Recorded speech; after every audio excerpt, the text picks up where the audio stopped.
ሰላም እንዴት ናችሁ?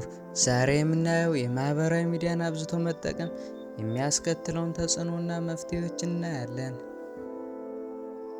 በአምስት አጫጭር ክፍሎች እናያለን። የማህበራዊ ሚዲያ ሱስ፣ የሚያስከትላቸው ጉዳቶች፣ የውሸት ዓለም፣ መፍትሄውን እና የተሻለ ህይወትን እናያለን። ክፍል 1 የማህበራዊ ሚዲያ ሱስ። ጠዋት ስትነሳ መጀመሪያ የምታየው ምንድን ነው? ከመተኛት በፊትስ መጨረሻ የምታየው ምንድን ነው? ምናልባት ስልክህ፣ የማህበራዊ ሚዲያ ገጾች፣ የማያባራ የኖቲፊኬሽን ድምፅ፣ ወይስ ስክሮል የማድረግ ሱስ የህይወት አካል ሆኗል? የጊዜህ፣ የጤናህ፣ የአእምሮ ሰላም ዋጋ ስንት ነው? ክፍል 2 የሚያስከትሏቸው ጉዳቶች። ማህበራዊ ሚዲያ ህይወታችንን እንዴት እንደቀየረው አስባችሁ ታውቃላችሁ? ጊዜህን ይበላል። በቀን ስንት ሰዓት ነው ጀስት ስክሮሊንግ በማድረግ የሚጠፋው? ይህን ጊዜ ለአንተ ጥቅም በሚውል ነገር ላይ ብታውለው የት በደረስክ ነበር? የአእምሮ ጤናህን ይጎዳል። የሌሎችን ፍጹም ህይወት በማየት ራስን ማነጻጸር ጀምራለህ። ያሳስብሃል፣ ያስጨንቅሃል፣ በራስ መተማመንህን ያሳጣሃል። ታውቃለህ ግን ያ የምታየው ፍጹምነት አብዛኛውን ጊዜ ውሸት ነው። ግንኙነቶችን ያበላሻል። ከቤተሰብህ፣ ከጓደኞች ጋር በአካል ስትሆን ትክክለኛ ትኩረትን ትሰጣቸዋለህ ወይስ ስልክ በኪስ ውስጥ ሆኖ እየጠራህ ነው?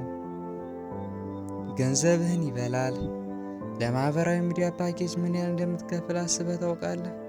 እነዚያ የሚመጡ ማስታወቂያዎችስ ሳታስበው የማትፈልገውን ነገር እንድትገዛ ያደርጉሃል። ክፍል 3 የውሸት ዓለም። የማህበራዊ ሚዲያ ዓለም እውነት አይደለም። እያንዳንዱ ሰው የተሻለውን የህይወቱን ክፍል ብቻ የሚያሳይበት፣ ማጣሪያ የተደረገበት የተስተካከለ ዓለም ነው።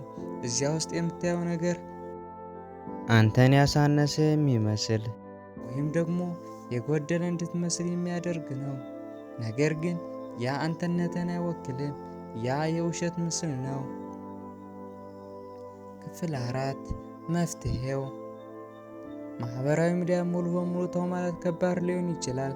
ነገር ግን ቁጥጥርህን መልስ ብዬ እመክርሃለሁ። የጊዜ ገደብ አስቀምጥ።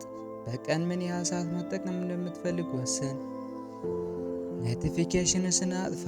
ያለማቋረጥ የሚጮህ የማሳወቂያ ድምፅ ትኩረት እንዳይከፋፍል አጥፋው። ስልክህን አስቀምጥ። ከሰዎች ጋር ስትሆን፣ ስራ ላይ ስትሆን፣ ስትበላ ስልክህን ማስቀመጥ ይኖርብሃል። በእውነተኛው ዓለም ውስጥ ኑር። አማራጭ አግኝ። ስልክህን የምታይበትን ጊዜ በሌሎች ጠቃሚ ነገሮች ተካው። መጽሐፍቶችን አንብብ። አዲስ ነገር ተማር። የአካል ብቃት እንቅስቃሴ አድርግ። ከጓደኞች ጋር በአካል ተገናኙ። ክፍል 5 ነፃነትና የተሻለ ህይወት።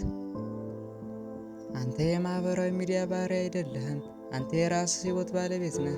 ስልክህን ወደ ጎን በማስቀመጥ የምታገኘው ሰላም፣ ደስታና ምርታማነት ከምትገምተው በላይ ነው። ነፃነትን አስመልስ። ህይወትህን በእውነት ኑር። ከማያባራው የዲጂታል ጫጫታ ወጥተህ የእውነተኛ ህይወትን ዜማ አድምጥ። ምርጫው ያንተ ነው። ባርነት ወይስ ነፃነት? ይህ ቪዲዮ ከተመቻችሁ ላይክ፣ ሰብስክራይብ ማድረግ እንዳትረሱ።